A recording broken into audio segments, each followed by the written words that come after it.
Hello बच्चों। तो आज हम कवर करेंगे केमिकल काइनेटिक्स चैप्टर, जो हमारे फिजिकल केमिस्ट्री का चैप्टर है। तो इसको आज हम कवर करेंगे। तो सबसे पहले देखो यहाँ पर हमें क्या करना है। सबसे पहले देखिए इस चैप्टर के नेम से हम क्या देखेंगे। यहाँ पर हमारा चैप्टर है केमिकल काइनेटिक्स, और केमिकल काइनेटिक्स में सबसे पहले देखो यहाँ पर हमारे का केमिकल से मतलब है बेटा रिएक्शन से, और काइनेटिक्स से मतलब समझ लीजिए यहाँ पर है थोड़ा सा स्पीड से, है ना। तो स्पीड को जो हम यहाँ पर रिप्रेजेंट करेंगे वो करेंगे बेटा रेट से। मतलब यहाँ पर केमिकल काइनेटिक्स का सबसे बड़ा जो क्राइटेरिया होगा वो हम रिएक्शन की क्या देखेंगे, स्पीड देखेंगे, यानी हम क्या देखेंगे, रेट देखेंगे कि कौन सी रिएक्शन कितनी तेज हो रही है। तेज कैसे देखेंगे कि मतलब रिएक्टेंट से जो प्रोडक्ट है वो कितनी देर में बनना है। अगर मान लीजिए यहाँ पर हमारे पास कोई रिएक्टेंट है, यहाँ पर हमें इसको बनने के लिए 5 सेकंड लग रहे हैं, है ना। रिएक्टेंट से प्रोडक्ट बनने में, कंप्लीट प्रोडक्ट बनने में कितना टाइम लग रहा है, 5 सेकंड लग रहे हैं। और एक इसी रिएक्टेंट कोई अदर रिएक्टेंट है, वहां पर हमारे पास प्रोडक्ट बना रहे हैं, वहां पर उसको 2 सेकंड लग रहे हैं। तो कौन सी रिएक्शन का रेट जो होगा वो ज्यादा होगा। तो अगर मैं देखूं रेट का मतलब स्पीड ऑफ रिएक्शन, अगर हम देखें तो स्पीड किसकी ज्यादा होगी, या हम इसको क्या बोलते हैं, रेट किसका ज्यादा होगा। तो सेकंड वन वाली रिएक्शन का रेट ऑफ रिएक्शन मतलब क्या होगा, ज्यादा होगा। यहाँ पर जो इस रिएक्टेंट से प्रोडक्ट बनना है इसकी स्पीड क्या है, तेज है, क्योंकि यहाँ पर जल्दी फॉर्म हो रहा है। तो वही चीज हम देखेंगे। It is the branch of physical chemistry, मतलब ये जो केमिकल काइनेटिक्स चैप्टर आता है वो कौन से किस में आता है, फिजिकल केमिस्ट्री में आता है। Which deals with the study of rate of reaction, मतलब speed of the chemical reactions के बारे में पढ़ेंगे कि रिएक्टेंट से प्रोडक्ट कितनी जल्दी या कितनी देर में बनना है। And the mechanism by which the reaction occur, और हम कई सारी मैकेनिज्म में पढ़ेंगे जिस तरीके से ये जो रिएक्शंस हुई हैं, किस तरीके से यहाँ पर रिएक्शंस हो रही हैं। तो बढ़ते हैं आगे की तरफ, और यहाँ पर देखते हैं हम इस चैप्टर का पहली चीज रेट ऑफ केमिकल रिएक्शन। अगर आप देखो किसी चीज का अगर रेट निकालना है तो हमारे पास क्या होता है, फॉर्मूला दे रखा होता है ना। तो फॉर्मूला कैसे निकालेंगे, तो आपने देखा है किस तरीके से दिखाएंगे, है ना। तो अगर मेरे पास है यहाँ पर देखें तो it may be defined as the change in concentration of the reactant और product in per unit time. तो अगर आपसे कोई रेट का फॉर्मूला पूछता है तो रेट इज इक्वल टू हो जाता है बेटा आपका कंसंट्रेशन अपॉन टाइम, है ना। पहले तो ये फॉर्मूला पर यूनिट टाइम में कितना कंसंट्रेशन चेंज हो रहा है, किसका, रिएक्टेंट का एंड प्रोडक्ट का, ठीक है। अगर मैं कंसंट्रेशन की बात करूं तो ये एक टर्म है जिसको हम बोलते हैं कि अमाउंट कितना चेंज हो रहा है पर यूनिट टाइम में, तो इससे हम रेट निकाल लेंगे। अब रिएक्टेंट के केस में अगर हम निकालें तो देखो सबसे पहले अगर हम वहां पर निकालते हैं तो कंसंट्रेशन अपॉन टाइम, तो कंसंट्रेशन किसकी लग सकती है, रिएक्टेंट की भी लग सकती है और किसकी लग सकती है, प्रोडक्ट की भी लग सकती है ना। तो वही चीज है, ये यहाँ पर हमने इट में भी defined as the change in concentration of the reactant और product in per unit time. तो ये मेरे पास फॉर्मूला लगेगा, और याद रखिएगा यहाँ पर कंसंट्रेशन जो हो सकती है वो प्रोडक्ट की भी हो सकती है और किसकी हो सकती है, रिएक्टेंट की भी हो सकती है। तो यहाँ पर अगर मैं निकलूँ तो मैं एवरेज रेट निकालने वाला हूँ। यहाँ पर अभी हम देखेंगे कि यहाँ पर जो इसको हम रिप्रेजेंट करेंगे एवरेज रेट, और एवरेज रेट में हम क्या करने वाले हैं, अगर रिएक्टेंट के केस में निकालेंगे, जैसे मेरे पास कोई रिएक्टेंट है ना, रिएक्टेंट है, उससे हमने क्या बनाया है, प्रोडक्ट बनाया है। तो इनिशियल टाइम पर उसकी कंसंट्रेशन कितनी है, मान लो मैंने R1 मान ली, और अगर मैंने मान लो कुछ T टाइम पे मान लिया, है ना, ये मैंने जो माना है T1 टाइम माना, ये T2 टाइम माना, ये T मैंने कोई भी टाइम माना है, तो यहाँ पर कंसंट्रेशन मैंने इसकी मान ली, मान लो इसकी जगह मैंने लग दिया 15 सेकंड बाद, इसकी कंसंट्रेशन कितनी हो गई, R2 हो गई। तो प्रोडक्ट की कंसंट्रेशन इस टाइम पे कितनी मानी जाएगी, P1, और इसकी कंसंट्रेशन कितनी मानी जाएगी, P2, है ना। तो यहाँ पर एक बात ध्यान रखो कि अगर मुझे निकालना पड़ेगा तो पर यूनिट टाइम में कितना चेंज हुआ, तो देखो टाइम मैंने ले रखा है T1 और T2, तो इसकी हेल्प से मैं आपको समझाऊंगा। तो यहाँ पर ये है रिएक्टेंट की कंसंट्रेशन, और ये रिएक्टेंट की कंसंट्रेशन कितने टाइम पर,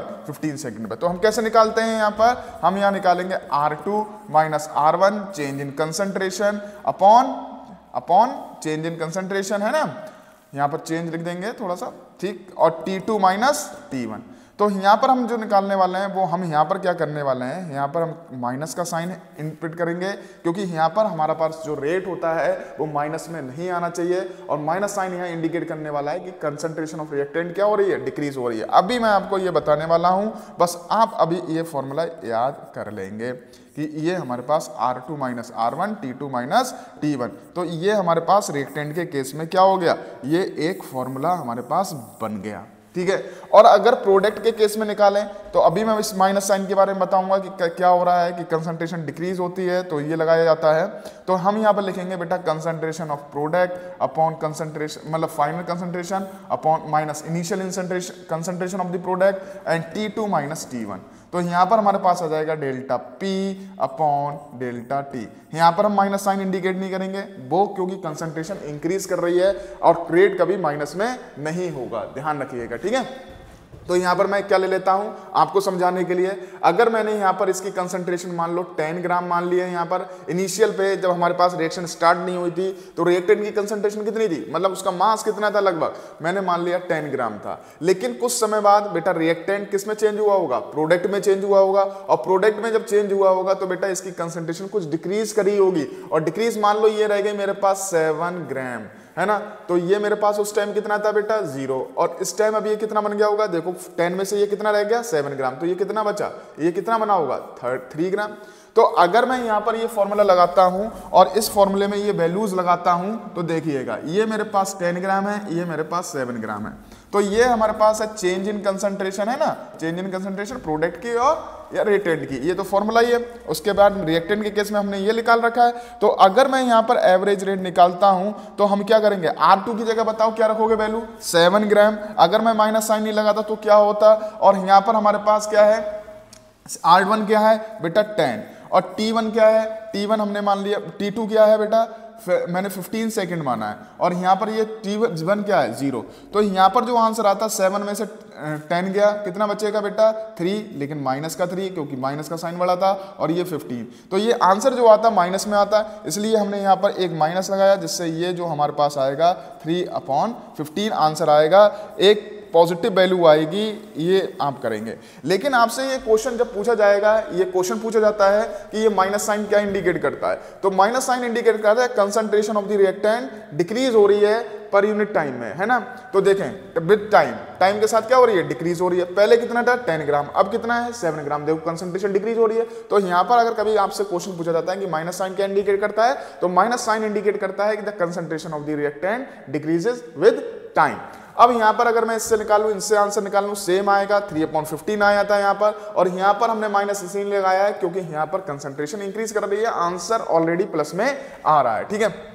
तो सबसे पहले ध्यान रखेंगे यहाँ P2 कितना है मेरे पास बेटा बताओ, क्योंकि अगर 10 ग्राम था 7 ग्राम बचा, तो 3 ग्राम कहाँ गया, 3 ग्राम प्रोडक्ट बना होगा, तो 3 अगर हमने लिया, P1 कितना लिया 0 लिया, और T2 कितना लिया बेटा 15 लिया, और ये कितना लिया 0, तो हमारे पास आंसर ऑलरेडी 3/15 आ रहा है, और यहाँ पर भी आंसर 3/15 आ रहा है। तो चाहे कंसंट्रेशन ऑफ द रिएक्टेंट से निकालो, चाहे कंसंट्रेशन ऑफ द प्रोडक्ट से निकालो, आंसर विल बी सेम।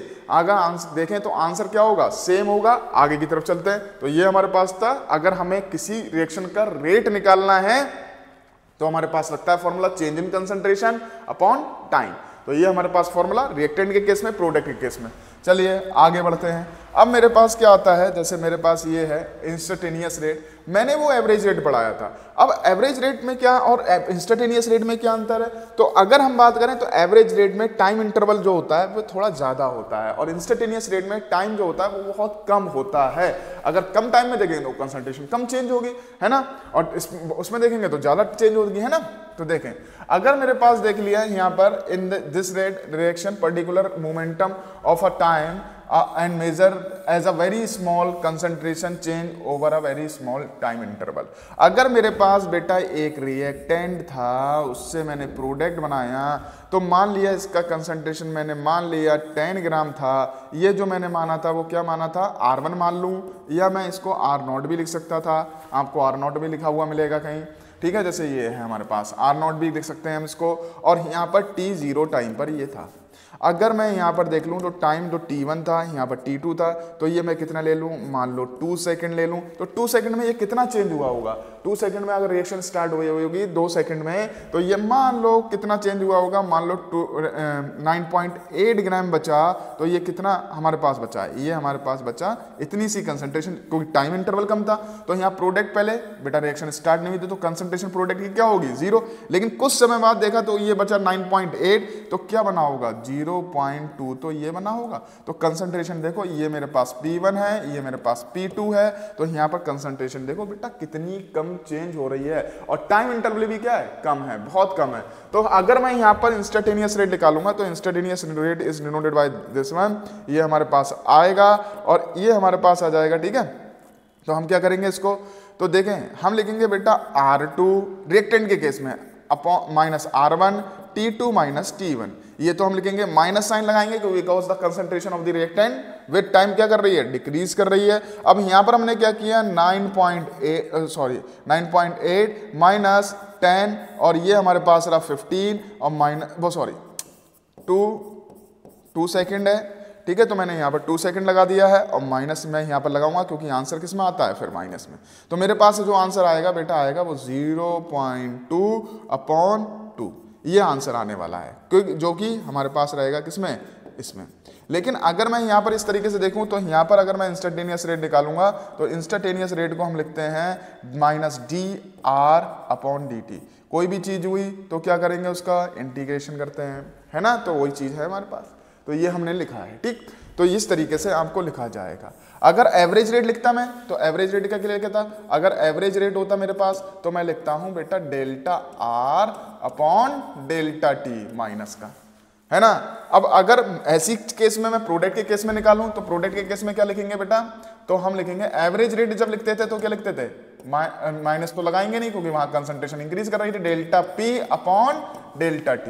और अगर मैं इंस्टेंटेनियस लिखूं प्रोडक्ट के केस में तो क्या लिखेंगे, तो लिखेंगे dP/dt, ये हमें मालूम है, ठीक है। तो अभी मैं इस ग्राफ को आपको समझाने वाला हूं, पहले मैं यहां पर लिख दूं instantaneous rates in the case of product के केस में। तो इंस्टेंटेनियस रेट अगर हमसे पूछा जाएगा तो हम करेंगे बेटा यहां पर dP/dt, है ना। तो इन दोनों में देखो क्या अंतर है, यहाँ पर टाइम इंटरवल बहुत कम होगा और कंसंट्रेशन भी जो चेंज होगी वो बहुत ज्यादा कम चेंज होगी, ठीक है। तो इंस्टेंटेनियस रेट में कोई ज्यादा बड़ी चीज नहीं है, बिल्कुल सेम है। अब देखो अगर मैं देखूं तो आपको ये मालूम है कि टाइम के साथ देखो, टाइम के साथ concentration of the reactant decrease कर रही है, पहले 10 थी अब क्या हो गई 9.8 है, तो कंसंट्रेशन क्या कर रही है, डिक्रीज कर रही है। और आप देखो सबसे पहले यहां पर कंसंट्रेशन क्या कर रही है, इंक्रीज कर रही है। तो जो हमें बनाना है वो किसके बीच में बनाना है, तो अगर रेट निकालना है तो हमें मालूम है change in concentration upon time, तो ग्राफ भी हमें कंसंट्रेशन और टाइम के बीच में बनाना है। तो यहां पर देखें टाइम है मेरे पास और ये कंसंट्रेशन है, लेकिन ये जो ग्राफ है ये किसके लिए है, ये है बेटा रिएक्टेंट के लिए।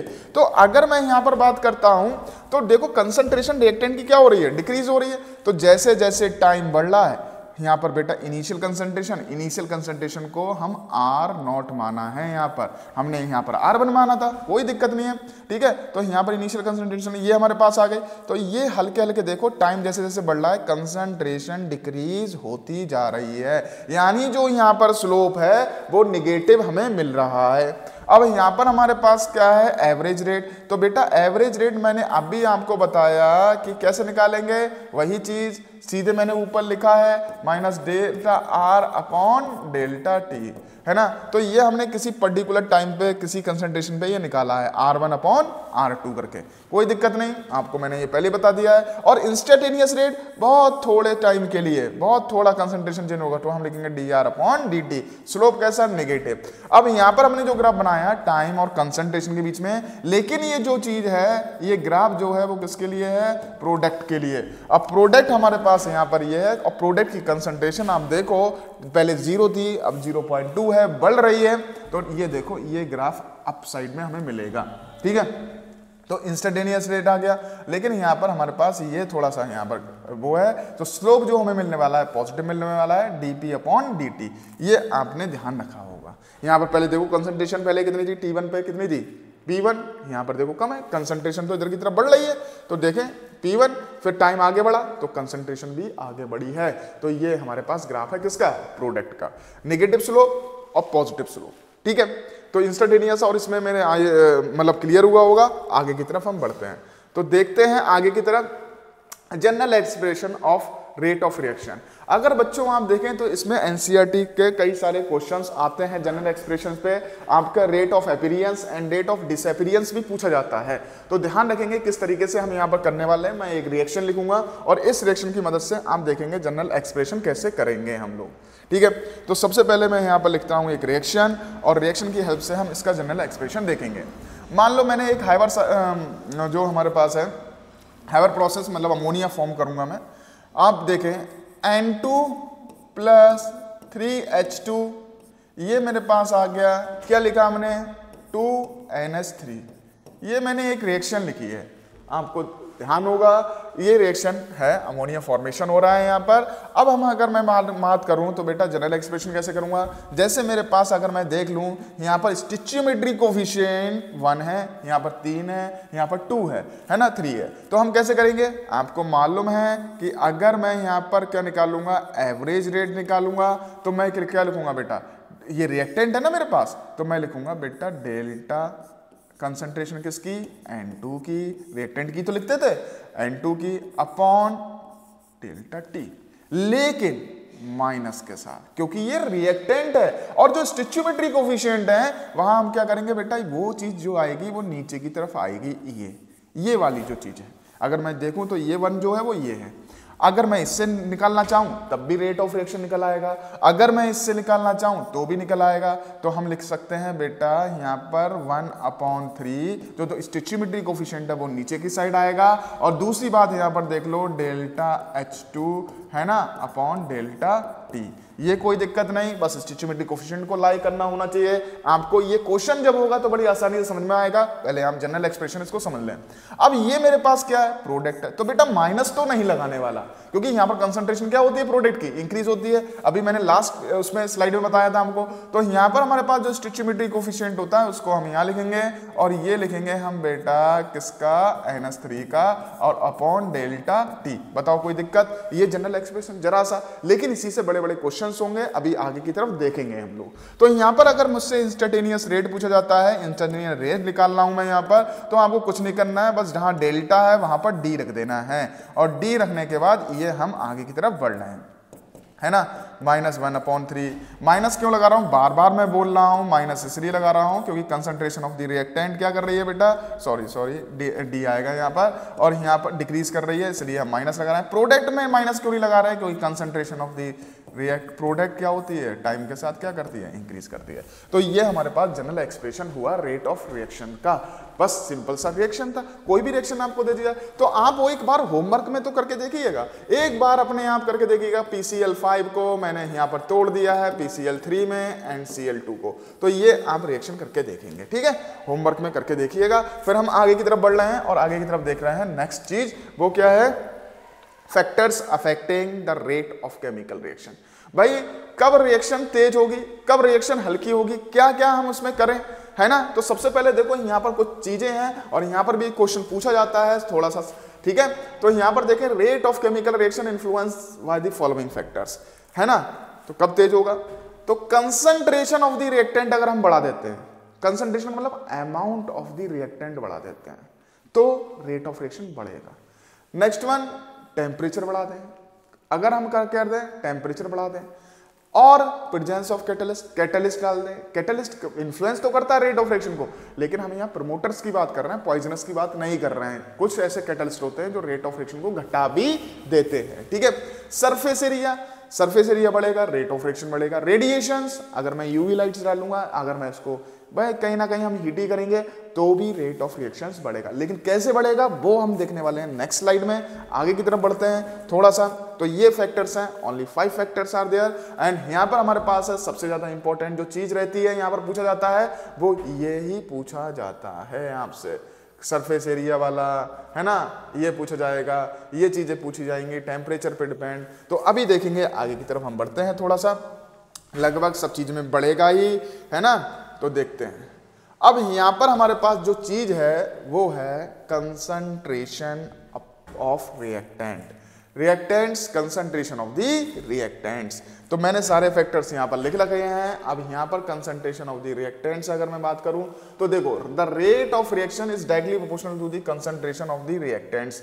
In gaseous reaction the increases in the pressure increases the rate of reaction। तो अगर आपको समझना है किस तरीके से अगर मैं करूं तो मेरे पास एक है रिएक्टेंट और एक है प्रोडक्ट, ठीक है। अब ये सेम मतलब रिएक्टेंट सेम है, ये एक मेरे पास ये रिएक्टेंट जो है बेटा ये दोनों रिएक्टेंट क्या है सेम है, ठीक है, ये मैंने मान लिया। तो यहाँ पर इसका अमाउंट जो था इनिशियल कंसंट्रेशन मैंने मान ली, इसकी कंसंट्रेशन थी मान लो 10 ग्राम और इसकी जो कंसंट्रेशन थी वो मैंने मान ली 15 ग्राम, ये मान ली। अब इन दोनों रिएक्शंस में कौन सी रिएक्शन तेज होने वाली है? तो आप कहेंगे सर इसमें तो मेरे हिसाब से तो कौन सी होगी, ये जल्दी हो जाएगी, कम है जल्दी हो जाएगा, लेकिन बेटा ये रिएक्शन तेज होगी। अब वो क्यों होगी वो हम बात करेंगे, ठीक है।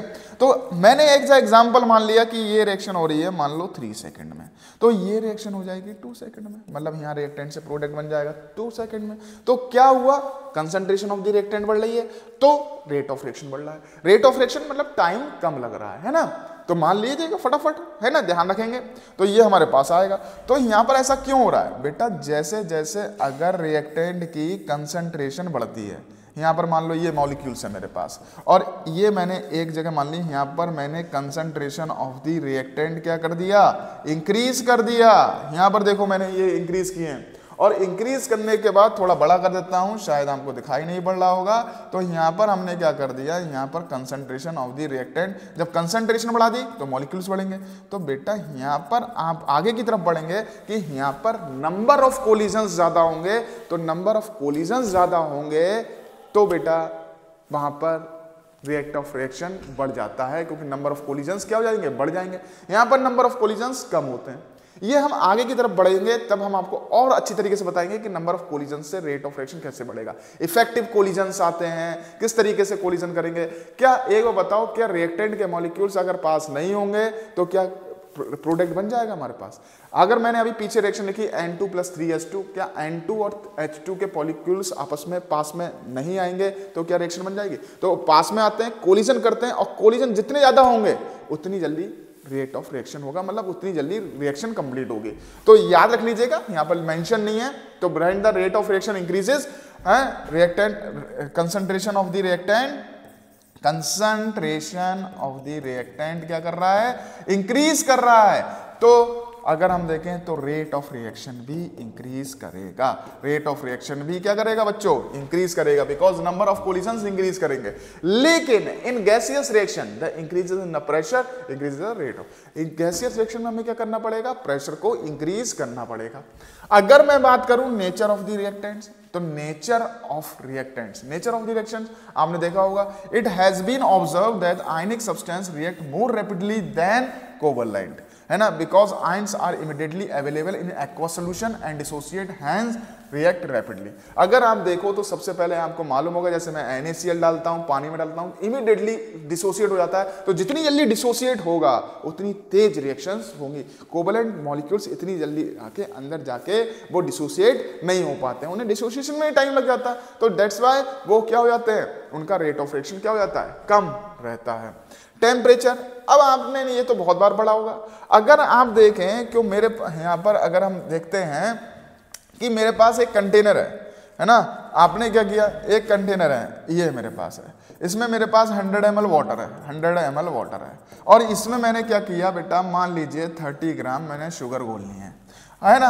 एक मेरे पास कंटेनर और है, इसमें मेरे पास क्या हुआ, अगर हम देखें तो 100 ग्राम मेरे पास 100 ml पानी है, इसमें अमाउंट ऑफ वाटर सेम है, बट यहाँ पर अगर मैं बात कर लूँ तो यहाँ पर भी 30 ग्राम ही मैं शुगर घोल रहा हूँ। ये A कंटेनर है, ये B कंटेनर है, बट टेम्परेचर इसका कितना है, भाई टेम्परेचर जो है वो इसका मान लीजिए 25 डिग्री सेल्सियस है, इसका मैंने 50 डिग्री सेल्सियस मान लिया, तो किस में शुगर जल्दी घुलेगी आप खुद बताओ। गर्म पानी में शुगर जल्दी घुलती है या ठंडे पानी में? तो आप कहेंगे सर गर्म पानी में जल्दी घुल जाती है एज कंपेयर कोल्ड वाटर। तो वहां पर हम क्या करेंगे, when the temperature increases the rate of reaction also increases, क्योंकि नंबर ऑफ कोलिजन्स भी बढ़ जाते हैं, इसलिए भी ध्यान रखना, ठीक है। तो काइनेटिक एनर्जी बढ़ जाएगी और जितनी तेज भागेंगे वहां पर भी हो जाता है। तो प्रेजेंस ऑफ कैटलिस्ट, भैया कैटलिस्ट क्या करेंगे, it in presence of catalyst the rate of reaction generally increases and the equilibrium state is attend quickly. मतलब इक्विलिब्रियम स्टेट जो हो जाती है वो जल्दी आ जाती है। ये आपने 11th क्लास में इक्विलिब्रियम पढ़ा होगा कि भैया इक्विलिब्रियम पॉइंट तो वही आएगा, इक्विलिब्रियम उसी टाइम वही पॉइंट पे आएगा, लेकिन जल्दी आ जाता है अगर हम कैटलिस्ट। तो कैटलिस्ट डालेंगे तो रेट ऑफ रिएक्शन बढ़ेगा। सरफेस एरिया ये बहुत ज्यादा है, यहाँ पर क्वेश्चन आता है और बच्चा बहुत कंफ्यूज हो जाता है कि सर यहाँ पर क्या करें। तो सबसे पहले यहाँ पर ये जो सरफेस एरिया है, अगर मैं बात करूं सरफेस एरिया की बात कर रहा हूं, तो सरफेस एरिया अगर इंक्रीज करता है डायरेक्टली प्रोपोर्शनल होता है rate of reaction, rate of reaction. अब इसको समझने के लिए हम क्या करने वाले हैं, मैं आपको समझाने वाला हूं, और वो समझाने वाला हूं क्या, मेरे पास एक कंटेनर है और ये एक कंटेनर और है, मेरे पास ये 30 ग्राम शुगर है, 30 ग्राम शुगर है इसमें मैंने डाली है, और ये मेरे पास 100 ml वाटर है, क्या है 100 ml वाटर, और यहाँ पर भी मेरे पास 30 ग्राम शुगर है बच्चों, है ना, और यहाँ पर 100 ml मेरे पास। टेम्परेचर दोनों का सेम है, इसका भी 25 डिग्री सेल्सियस, इसका भी 25 डिग्री सेल्सियस, लेकिन अंतर क्या है, अंतर यह है जो हम मार्केट से शुगर लाते हैं वो क्रिस्टल फॉर्म में होती है, तो यहाँ पर जो शुगर है वो क्रिस्टल फॉर्म में है, ये समझ लीजिएगा, और यहाँ पर जो शुगर है वो किस फॉर्म में, पाउडर फॉर्म में, ये ध्यान है। जो शुगर है यहाँ पर किस फॉर्म में, पाउडर फॉर्म में।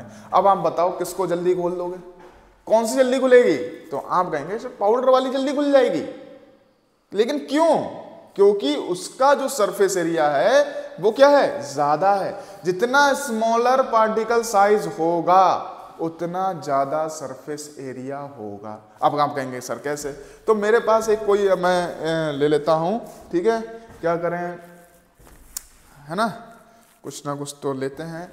तो मान लीजिए मैं ये एक रिमोट ले लेता हूँ, ठीक है। इस रिमोट का अगर आप देखें अभी ये पूरा इस तरीके से, मान लो ये मैंने क्रिस्टल मान लिया, तो ये सरफेस एरिया इसका, ये पूरा सरफेस एरिया है इसका।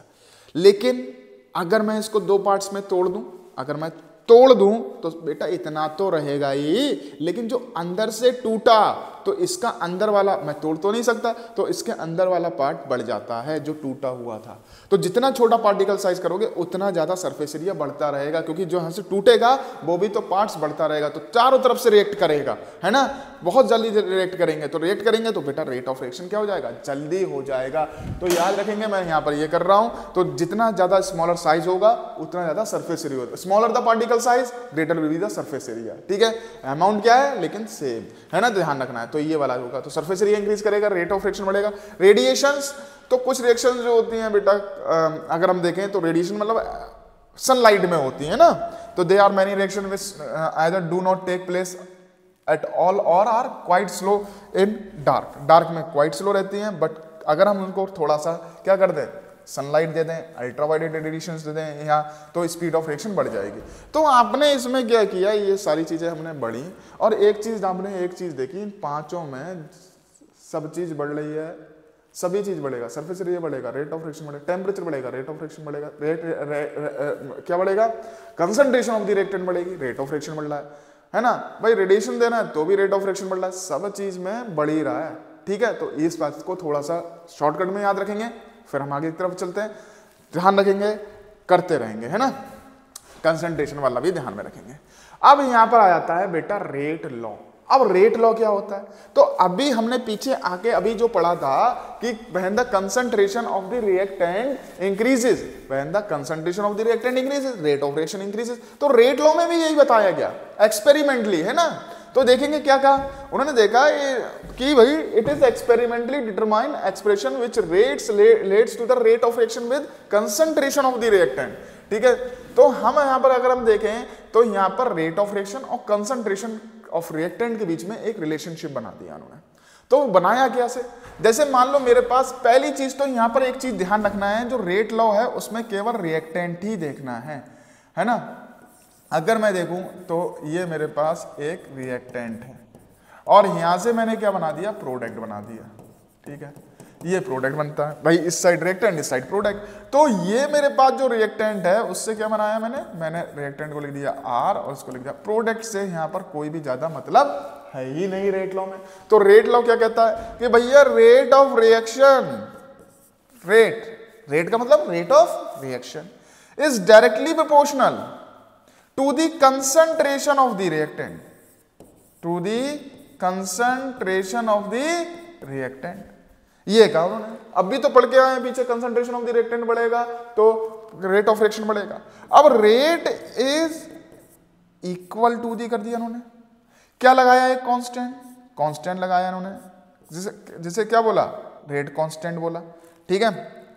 तो के यहां पर एक रेट कांस्टेंट आ गया और concentration of the reactant, concentration of the reactant मैं बार बार लिख रहा हूं, अभी मैं आर से रिप्रेजेंट करूंगा।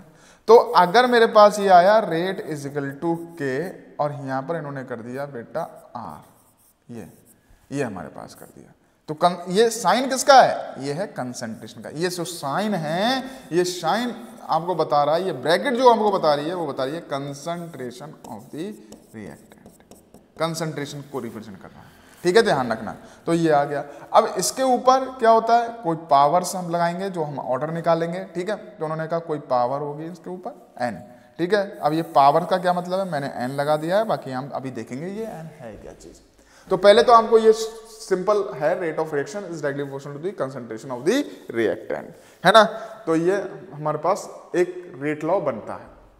अब समझ में आया, ये एन क्या है, अभी हम इससे ऑर्डर निकालेंगे, कैसे निकालेंगे वो आप देखेंगे, अभी एन लगा लीजिएगा, आगे बढ़ते हैं। अब आगे जब हम बढ़ रहे हैं तो यहाँ पर ऑर्डर ऑफ रिएक्शन, तो मैंने जो एन लगाया था वहां पर देखो, तो उन्होंने कहा कि भाई साहब ऐसा है, रिएक्टेंट ऐसा तो है नहीं कि एक ही होगा, बहुत सारे हो सकते हैं, जैसे N2 + 3H2 कितने थे, 2 थे।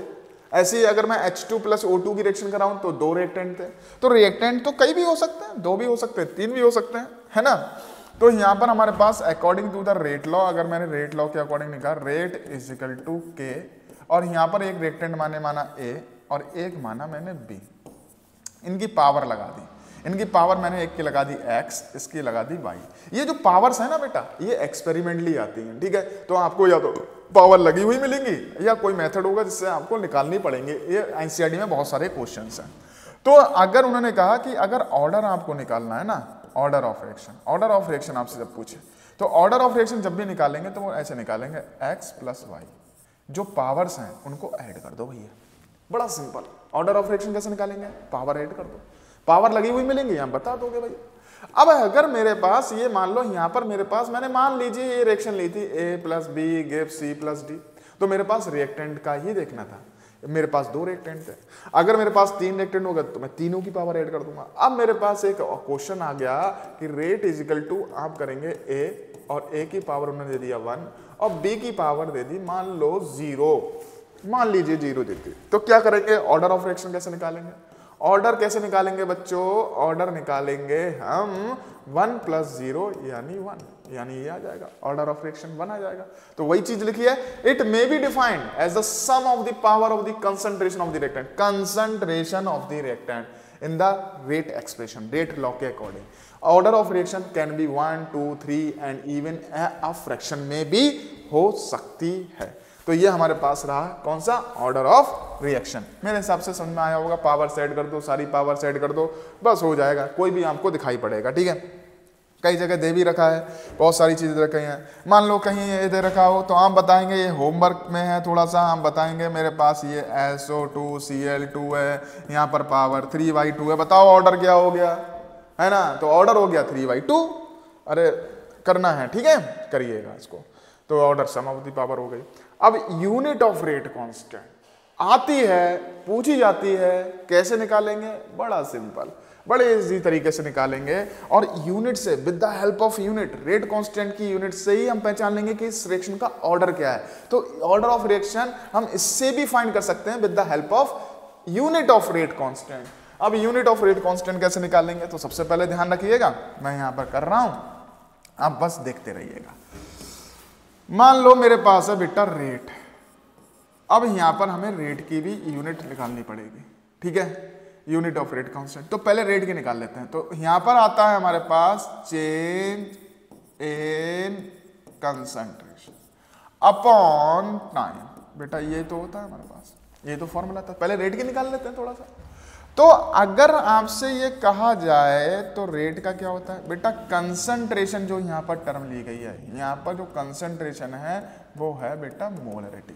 और मोलरिटी की यूनिट क्या होती है, आप देखो, मोलरिटी को हम करते हैं कैपिटल एम से, moles of solute upon volume of solution in litre, ये तो होता है। तो यहां पर मैं लगाने वाला हूं मोल्स, ये मोल है ना, ये लगा लेता हूं मोल, और इसकी क्या लगा लेता हूं, वॉल्यूम की क्या लगा लेता हूं, लीटर में होता है। तो इसकी यूनिट क्या हो जाएगी बेटा, मोल लीटर इनवर्स लिख सकता हूं। तो कंसंट्रेशन मतलब मोलरिटी यहां यूज की है, ये है कंसंट्रेशन। तो ऊपर क्या लगाऊंगा बेटा, ऊपर लगाऊंगा मैं मोल लीटर इनवर्स, और नीचे क्या लगाऊंगा, टाइम बेटा सेकंड में ले रहा हूं मैं यहां पर। तो इसकी रेट की यूनिट क्या हो जाएगी, तो मोल लीटर इनवर्स एंड बेटा सेकंड इनवर्स। ये पहले तो आपको रेट की यूनिट मालूम होना चाहिए। कैसे निकालिए, आपको मालूम होगा कैसे निकाली है, मैंने अभी निकाल लिया। अब आगे क्या करते हैं, अब निकालेंगे यूनिट ऑफ रेट कांस्टेंट। अगर ये तो बेटा हमारे नॉर्मल के लिए था, अगर मेरे पास गैसियस होता, क्या होता, गैसियस, तो बेटा यहाँ कंसंट्रेशन नहीं लगता, तो क्या लगता, प्रेशर लगता भाई। तो रेट अगर हम निकालते हैं इन गैसियस में, तो अगर हम देखें तो यहाँ पर मैं जो प्रेशर लगा लेता हूँ वो लगा लेता हूँ बार, है ना। तो ये पहले तो मैं लिख देता हूँ उसको, ठीक है, थोड़ा सा। तो कभी भी आपसे ये पूछेगा कि आपने जब गैसियस लिया था तो ये बताइए भैया यूनिट क्या होगी, तो रेट इज इक्वल टू आप लगाएंगे प्रेशर, प्रेशर अपॉन टाइम। और प्रेशर आप एटीएम में भी ले सकते हैं, बार में भी ले सकते हैं, बार सेकेंड। तो इसकी यूनिट क्या हो जाएगी बेटा, बार सेकेंड इनवर्स। अगर एटीएम में लेंगे तो एटीएम सेकेंड इनवर्स। तो ये हमारे पास इसमें हो जाएगी। बताओ कोई दिक्कत, लेकिन अभी हम इसका यूज करेंगे, और इसका यूज करेंगे तो देख लेंगे हमने क्या करना है, ठीक है। तो देखेंगे पहले रेट, ये हमारे पास आएगा। अब मैं निकालने वाला हूं यूनिट ऑफ रेट कांस्टेंट। तो रेट, इसकी यूनिट आपको मालूम पड़ गई। तो देखें सबसे पहले यूनिट ऑफ रेट कांस्टेंट, फिर जीरो ऑर्डर के लिए आ जाएगा। चले देखते हैं, बढ़ते हैं, करते हैं, ठीक है। हाँ, तो यहां पर मैं जनरल सबके लिए एक चीज लिख दूंगा, और वहां पर आपको देखना है रेट लॉ के according, rate is equal to the k and concentration of the reactant and power n, ठीक है। अब मुझे के की यूनिट निकालनी है, तो के कैसे लिखूंगा भाई, रेट अपॉन आर की पावर एन। बताओ कोई दिक्कत, ये तो लिखेंगे हम कंसंट्रेशन, ये कंसंट्रेशन ही तो है, ऊपर रेट है। और अगर मैं बात कर लूं तो इसको ऐसे लिख सकता हूं बेटा, रेट, और ये लिख सकता हूं 1 अपॉन आर की पावर एन। और यहां पर हम लिख सकते हैं इसको, रेट इज इक्वल टू क्या होता है, change in concentration upon time. और इसको मैं क्या लिख सकता हूं, दिस इज ऑल्सो कंसंट्रेशन। ये बेटा कंसंट्रेशन ही तो थी रिएक्टेंट की, इसकी पावर कितनी है एन, इसकी पावर कितनी लगा दी मैंने 1। तो यहां पर अगर मैं जनरल लिखना चाहूं तो K इज इक्वल टू क्या लिखूंगा बेटा, कंसंट्रेशन की पावर 1, और ये नीचे वाली कंसंट्रेशन है उसको ऊपर ले गया, इसको ऊपर ले गया, कंसंट्रेशन की पावर माइनस एन, और जो टाइम है उसको भी ऊपर ले गया, तो टाइम इनवर्स, टाइम इनवर्स। तो अगर मैं यहां देखूं तो K की यूनिट हम कभी भी निकाल सकते हैं, अगर आपको ऑर्डर मालूम है तो कंसंट्रेशन की पावर 1 माइनस एन हो जाती, नहीं हो जाती है, मल्टीप्लाई में पावर प्लस हो जाती है, ये माइनस में था तो माइनस आ गया, और ये बेटा टाइम की पावर माइनस 1। ये हमारे पास with the help of this हम निकाल सकते हैं, और वैसे भी निकाल सकते हैं। तो एक बार देख लीजिएगा, बढ़िया तरीके से देख लीजिएगा, फिर हम आगे की तरफ बढ़ते हैं इसमें। हो गई बात। क्लियर करें, आगे बढ़े, आगे बढ़ते हैं भाई। बड़ा सिंपल था, ये कंसंट्रेशन है, ध्यान रखना, ठीक है, कंसंट्रेशन ही तो होती है। चल, और कंसंट्रेशन के लिए कौन सा टर्म था, मोलरिटी, और उसकी यूनिट क्या थी, मोल पर लीटर। चलें भाई आगे बढ़ते हैं। अब ये हमने जब निकाला तो unit for zero order reaction, मैंने क्या कहा था, आप with the help of unit, के की यूनिट से आप क्या पता कर सकते हैं, with the help of unit of k you can find the order of reaction. ठीक है, मैं एक लाइट ज्यादा लग रहा है, थोड़ा सा इधर की तरफ थोड़ा सा आगे देखते हैं, इसे लाइट ऑफ कर देता हूँ क्योंकि रोशनी थोड़ी ज्यादा हो रही है। ठीक है, नहीं अब ज्यादा कम हो रही है, ऐसा लग रहा है क्या, थोड़ा सा ब्लरिंग आ रही है, क्या करूं, ऑन करें, चले ऑन ही कर देते हैं, कर दें, कर ही देते हैं, सही है, चलो स्टार्ट करें। अब आपको क्या करना है भाई, के की यूनिट निकालनी थी, तो के की यूनिट निकालने में कोई बड़ी बात थोड़ी ना है, जीरो ऑर्डर के लिए दो तरीके से बताऊंगा मैं यहाँ पर, ठीक है, दोनों तरीके से, आप जो सा फॉर्मूला आपको सही लगे वो आप करिएगा भैया, है ना। चलें आगे बढ़ते हैं। मेरे पास क्या आया, मैंने अभी आपको एक जनरल एक्सप्रेशन निकाल के दिया और यहां पर निकाल के दिया कंसंट्रेशन 1 माइनस एन, और क्या दिखा, टाइम की इनवर्स। तो अगर मैं देखूं तो जीरो ऑर्डर के लिए एन की वैल्यू, बेटा अगर मैं देखूं तो जीरो ऑर्डर के लिए हम क्या एन की वैल्यू कितनी लगाएंगे, यहां पर जीरो ऑर्डर के लिए एन की वैल्यू लगाएंगे 0। तो यहां पर मैं करूंगा के, और कंसंट्रेशन की यूनिट होती है मोल लीटर इनवर्स, ये मैंने आपको मोलरिटी बताई थी, और यहां पर 1 माइनस 0, और टाइम की मैंने क्या लगाई, सेकंड इनवर्स। तो यहां पर जो यूनिट आ रही है वो क्या आ रही है, मोल लीटर इनवर्स, और बेटा 1 में से 0 गया, क्या बचेगा, 1 ही बचेगा। तो ये हमारे पास यूनिट आ जाएगी, अगर मेरे पास ये दे रखा है, और विद द हेल्प ऑफ, अगर कहीं ये यूनिट दे रखी है तो आप सीधा पता कर लेंगे the order of reaction is 0। अब आप चाहो तो ऐसे निकाल लो, ये मेरे पास फर्स्ट मेथड था जो मैंने आपको सभी में लगाना बता दिया, आप इससे किसी से निकाल सकते हैं, चाहे तो यहां से निकाल लो। तो rate is equal to rate law के क्वेश्चन के रिएक्टेंट की कंसंट्रेशन, बेटा पावर जो होती है वही ऑर्डर होता है, तो मैंने 0 लगाया। 0 क्यों लगाया, क्योंकि जो पावर होती है वही लगाया है 0। तो के की यूनिट निकालनी है, तो के इज इक्वल टू बेटा रेट, है ना, अपॉन, है ना, रिएक्टेंट की कंसंट्रेशन, ये मेरे पास आ गया। अब आप बताओ बेटा रेट की यूनिट क्या थी, रेट की यूनिट आपको मालूम नहीं है क्या, कंसंट्रेशन अपॉन टाइम।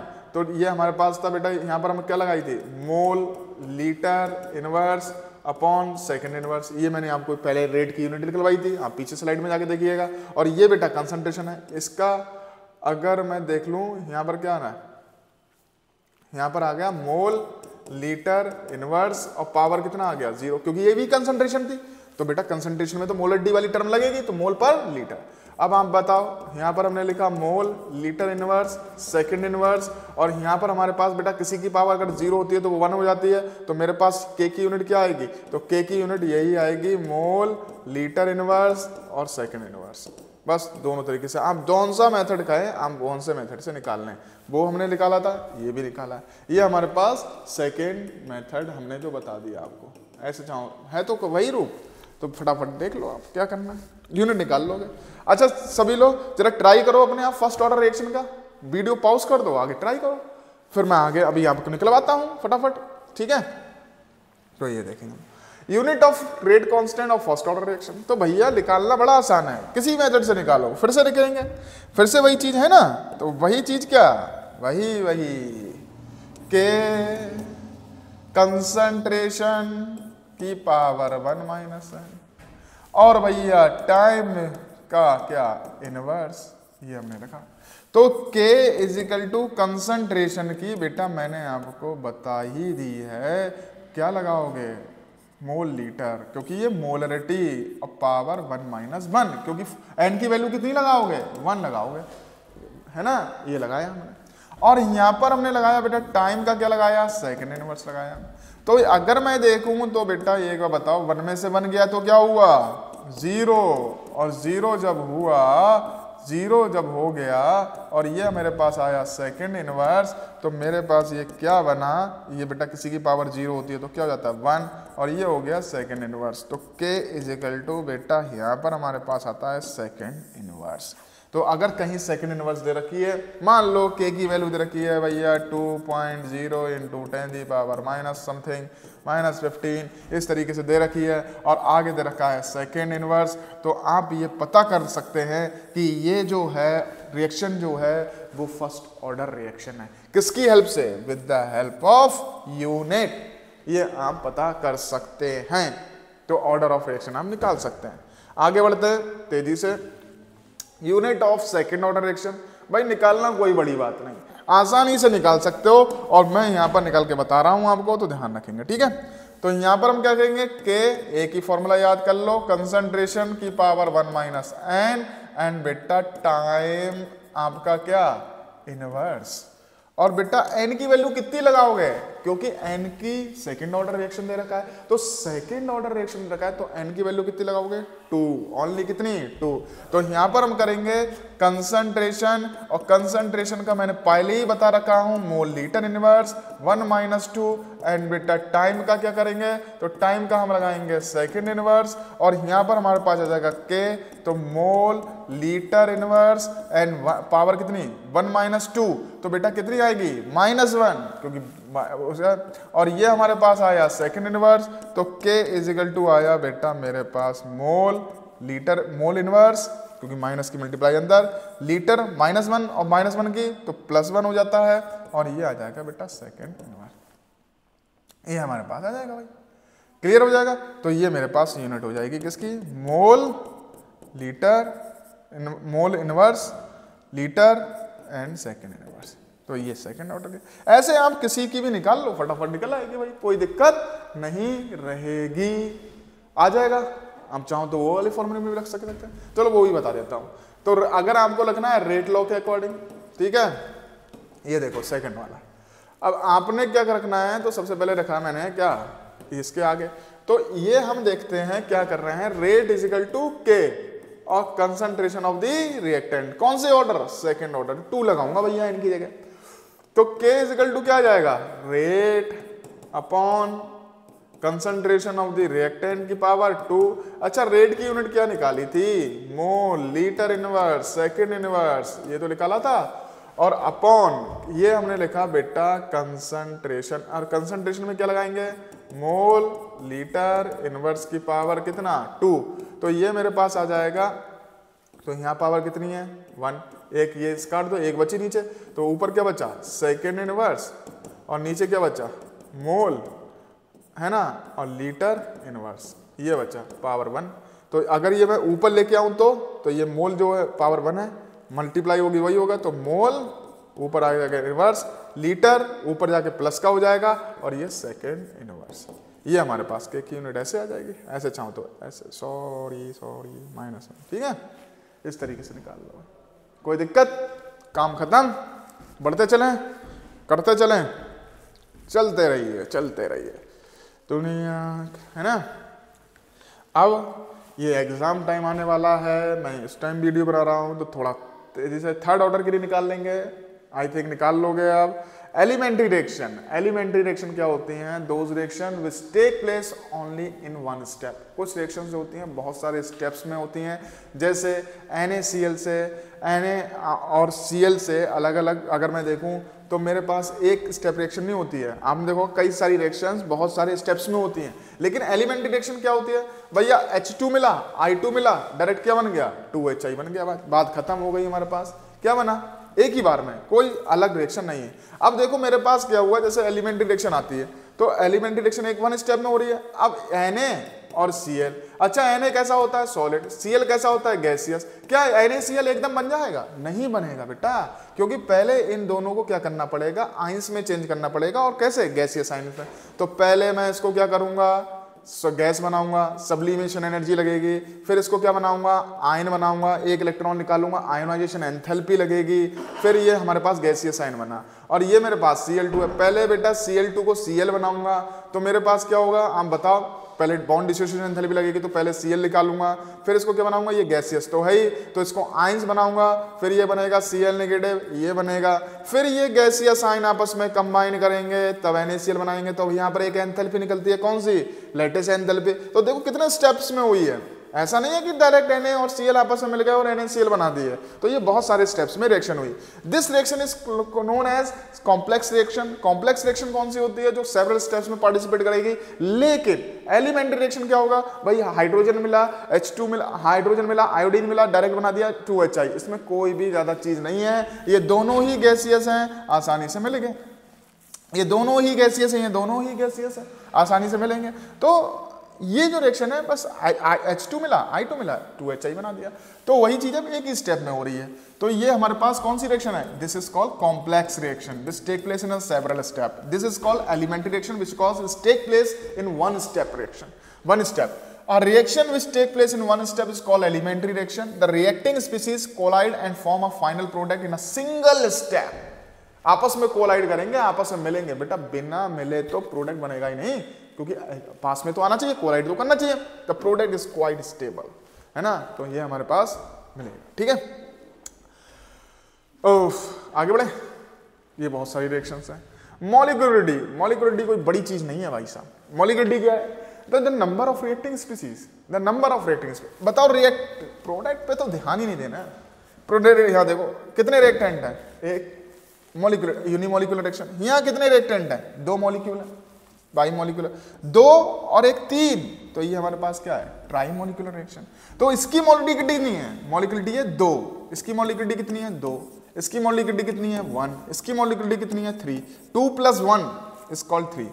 तो the number of reacting species, the sum of number of reacting species, the sum of number of reacting species, the number of reacting species, molecules, ions, items कुछ भी हो सकते हैं, taking part in elementary reaction mostly collide simultaneously in order to bring about the chemical reaction.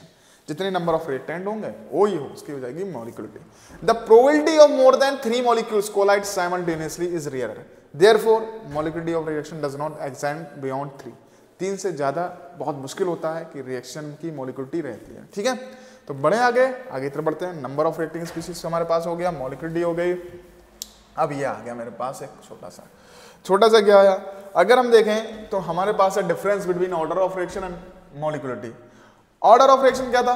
अगर rate law के according, rate law according मैंने क्या बताया था? के, और पावर कितनी बताई थी?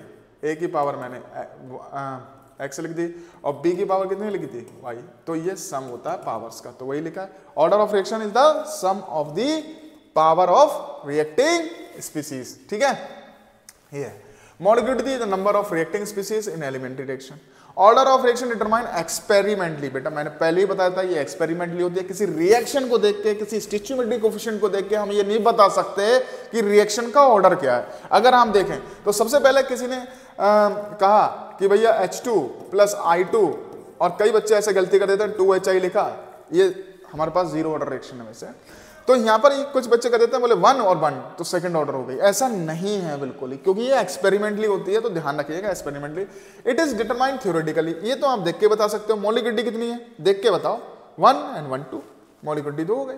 It is derive from the rate equation, rate equation से डिराइव होती है। Rate equation is this, it is derive from the mechanism of the reaction. अगर एलिमेंट्री रिएक्शन तो फाइंड करना बड़ा आसान है, लेकिन अगर हमारे पास कॉम्प्लेक्स रिएक्शन हो गई तो कॉम्प्लेक्स रिएक्शन में मॉलिक्यूलरिटी बेटा सही तरीके से, हम कितने मॉलिक्यूल्स हो गए, Na सॉलिड से गैसियस बना, गैसियस से गैसियस आयन बना, तो बहुत सारे वहां पर ध्यान रखना है, ठीक है। मैकेनिज्म से भी पता कर सकते हैं। It is depend upon pressure and temperature, ये डिपेंड करता है प्रेशर एंड टेम्परेचर। इस पे तो कोई फर्क ही नहीं पड़ता भैया, कितना प्रेशर डालो कितना टेम्परेचर डालो, 2 के 2 ही रहेंगे, कोई फर्क ही नहीं पड़ेगा। ऑर्डर ऑफ रिएक्शन में be fractional in some cases, है ना, ठीक है। केसेस में it is always whole number, हमेशा क्या होता है? होल नंबर होता है। कहीं कहीं आपको फ्रैक्शन में भी दिखेगा, लेकिन फ्रैक्शन में लिखने का प्रयास नहीं करिएगा। किसमें लिखेंगे? होल नंबर में, ठीक है। तो बढ़े आगे, है ना।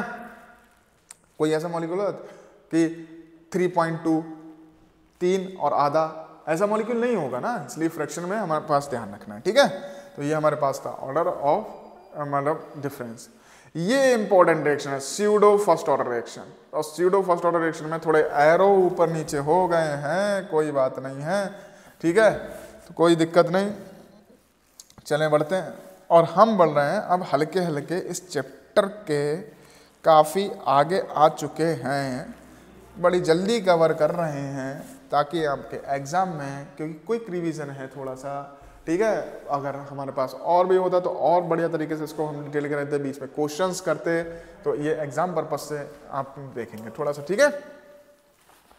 अब हमारे पास है pseudo first order reaction. Pseudo first order reaction, तो बेटा एक बात ध्यान रख लो, स्यूडो फर्स्ट ऑर्डर रिएक्शन क्या होती है? द रिएक्शन, है ना, कैसी लगेगी आपको? सेकंड ऑर्डर लगेगी, लेकिन एक्चुअली में अगर उसको देखा जाएगा तो कैसी होगी? फर्स्ट ऑर्डर रिएक्शन होगी। तो देखें, स्यूडो का मतलब होता है फॉल्स। स्यूडो का मतलब क्या होता है बेटा? False. Are reaction which is not truly first order, देख रही नहीं, ट्रूली फर्स्ट ऑर्डर नहीं होती, बट अंडर सर्टेन कंडीशन अगर हम देखें becomes reaction is first order reaction, is called pseudo first order reaction. तो अगर आप देखेंगे, जैसे रेट लॉ के अकॉर्डिंग देखें, जैसे मैं यहां पर लिखूं, इसके अकॉर्डिंग लिखूं, तो मेरे पास रिएक्टेंट कितने हैं? 2 हैं। तो रेट इज इक्वल टू, मैं क्या लिखूंगा? K, और यहां क्या लिखूंगा? C12 H22O11 and H2O। अब मैं आपसे कह दूं, बताओ बेटा इसका ऑर्डर क्या है? तो आप सीधे बताएंगे कि 1 और 1 जोड़ दिया सर, तो 1 और 1 जोड़ दिया तो कितना आ गया? 2। लेकिन एक्चुअली में ये सेकंड ऑर्डर नहीं है, क्योंकि यहां पर हम कंसंट्रेशन H2O को तो दिखा कुछ और रहा है, दिखा रहा है क्या? Second order. लेकिन एक्चुअली में अगर एक्सपेरिमेंटली देखा जाए तो ये order reaction, order of reaction क्या था? फर्स्ट था। जो रेट ऑफ रिएक्शन है वो केवल इस पे डिपेंड कर रहा है। तो यहाँ पर हमारे पास ध्यान रखना, दिखेगा कुछ और, होगा कुछ और। जब हमने उसको अंदर देखा, एक्सपेरिमेंटली देखा, मतलब बढ़िया तरीके से कंडीशंस जब हमने लाई किया, उसको एनालिसिस किया, तो the reaction is not truly first order reaction, but under certain condition becomes reaction is first order reaction. ये हमारे पास का आएगा।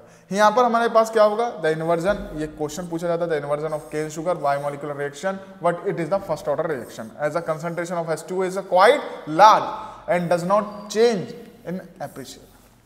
ठीक है, ठीक है। तो एक क्वेश्चन आया था, हाँ, इसमें एक क्वेश्चन आता है एमसीक्यूज में, एमसीक्यूज में आया था, the pseudo first order reaction depends upon solute, solvent, है ना, किस पे? जो एक्सेस अमाउंट ऑफ सॉल्यूट वो है हमारे पास, सॉल्वेंट, है ना, किस पे डिपेंड कर रहा है? तो बेटा इसमें हमारे पास जो आंसर आया था वो डिपेंड कर रहा था excess form of solvent, solvent पे। Nature of solute, nature of solvent, है ना, तो वहां पर और भी बहुत सारी चीजें देखिए, टेम्परेचर, है ना। तो ध्यान रखना बेटा, यहाँ पर ध्यान रखना, pseudo first order reaction nature of solvent पे डिपेंड करती है, मतलब करती है H2O पे ही है। क्वेश्चन ध्यान रखना है थोड़ा सा वहां पर। कई बच्चे लगाते हैं सॉल्यूट पे, क्योंकि वो सॉल्वेंट तो भैया वाटर तो एक्सेस फॉर्म में, तो वहां पर तो तुम्हें लगेगा डिपेंड ही नहीं कर रही है, ठीक है। तो कैसे करेंगे वो होगी, बात करेंगे, लेकिन लगाना बेटा नेचर ऑफ सॉल्वेंट पे, ठीक है। तो ये हमारे पास आया।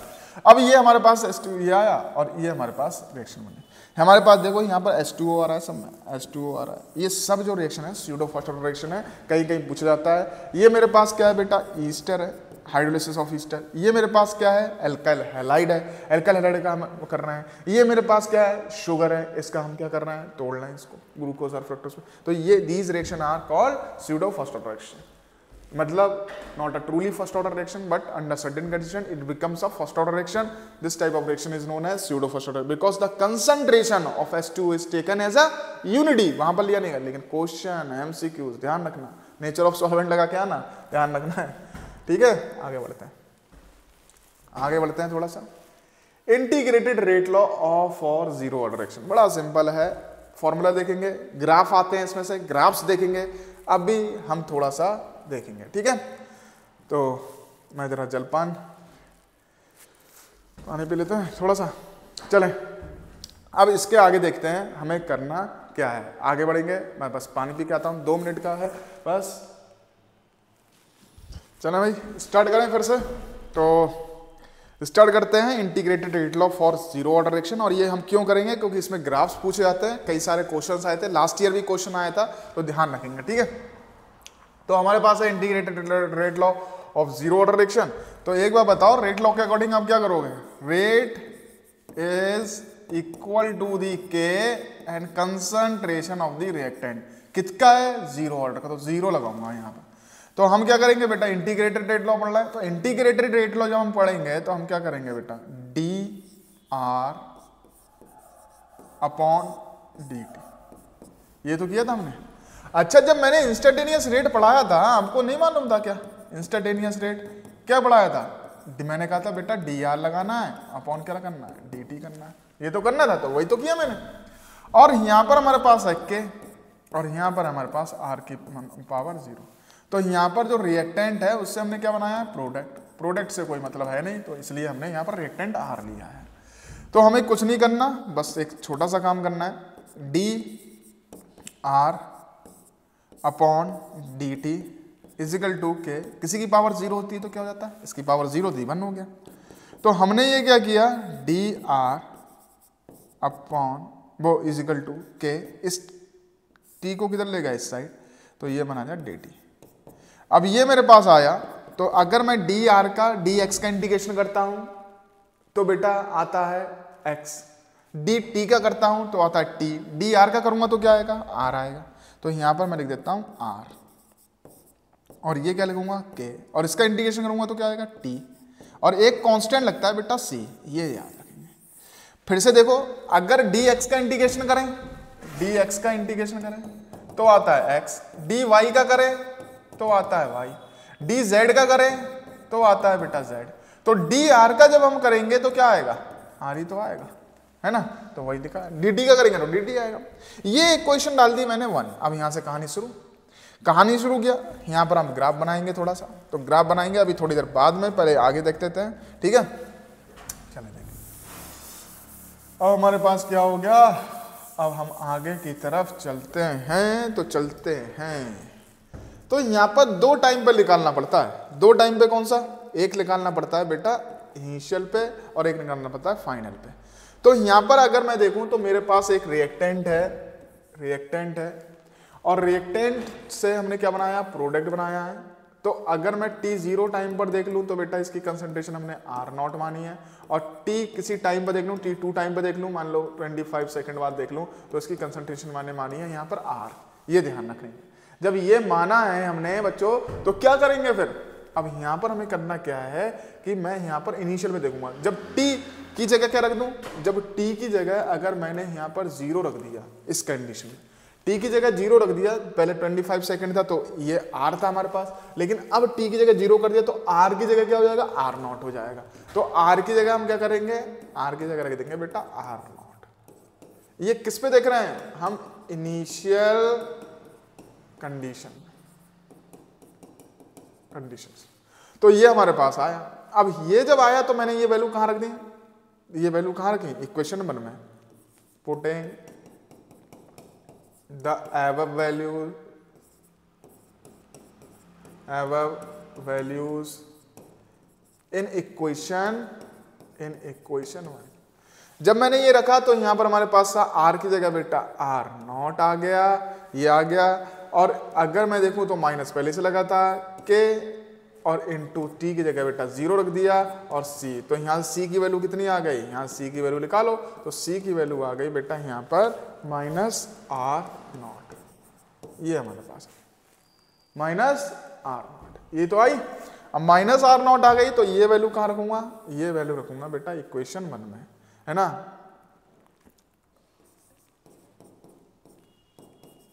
Value of c in equation 1। तो जब मैं c में रखूंगा तो ये c की वैल्यू देखो, पहले तो इक्वेशन नंबर 1 मेरे पास ये है, तो r माइनस के टी, वो सॉरी प्लस इजिकल टू के टी, और c की ये। तो अगर मैं यहां पर देखूं तो मैं क्या देखूंगा, यहां पर अगर मुझे के टी लिखना है तो के टी इजिकल टू क्या लिखूंगा, r0, इसको इधर ले गया और उसको वहीं रहने दिया, तो ये है।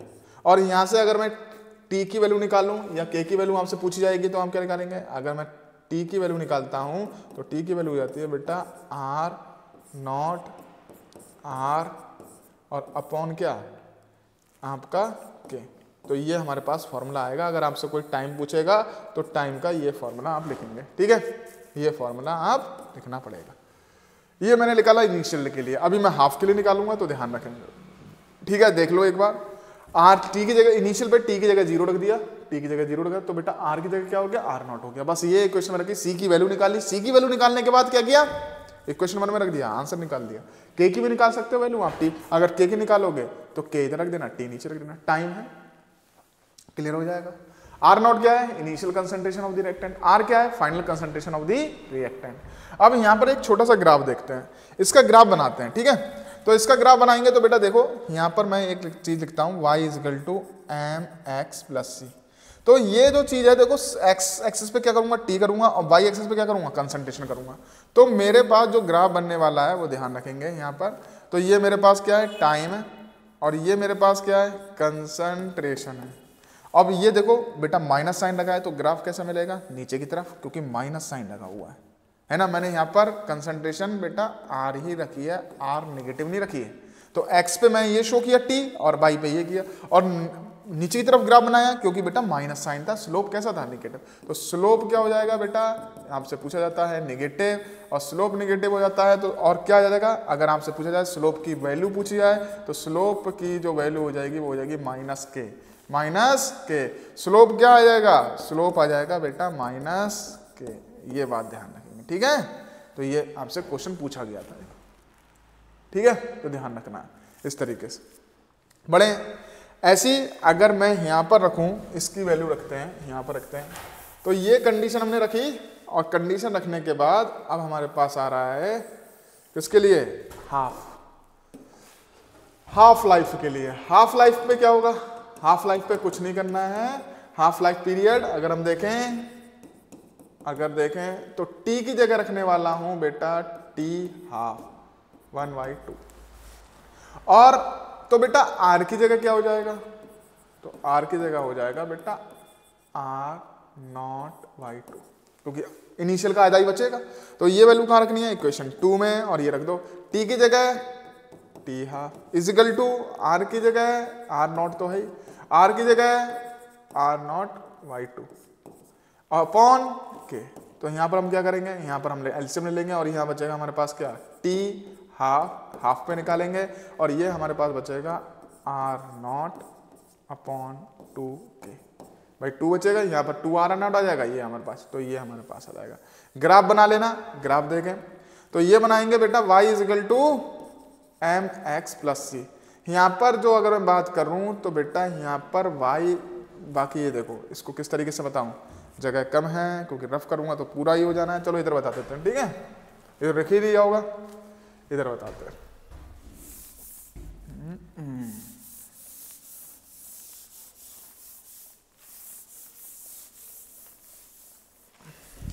तो इधर देखिए अगर मेरे पास ग्राफ बनाना है, ये है ग्राफ ठीक है, मैं नीचे लिखता हूं थोड़ा सा और ये है मेरे पास equation t half is equal to क्या है इज इक्वल टू है r0 अपॉन 2k। तो इसको कैसे लिख सकता हूं t half is equal to 1/2k और इसको लिख सकता हूं बेटा r0। कोई दिक्कत। तो ये y ये m और ये x पे क्या शो करूंगा कंसंट्रेशन शो कर देता हूं और y पे क्या शो करूंगा t हाफ शो कर देता हूं। कहीं माइनस है क्या नहीं है तो ग्राफ कैसे मिलेगा सीधा। और यहां पर स्लोप कैसा है स्लोप जो आ जाएगा वो आ जाएगा बेटा पॉजिटिव और पॉजिटिव स्लोप की वैल्यू क्या आ जाएगी स्लोप की वैल्यू आ जाएगी बेटा यही तो स्लोप है m। तो ये आ जाएगा 1/2k ये आ जाएगा, ये स्लोप आ जाएगा। तो इस तरीके से क्वेश्चन आपसे पूछा जाएगा है ना।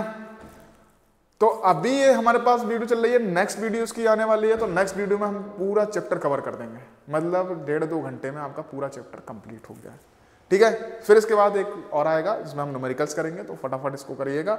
मैं फर्स्ट ऑर्डर का कब कराएंगे नेक्स्ट वीडियो में से स्टार्ट करेंगे। ओके बच्चों, मिलते हैं नेक्स्ट वीडियो में।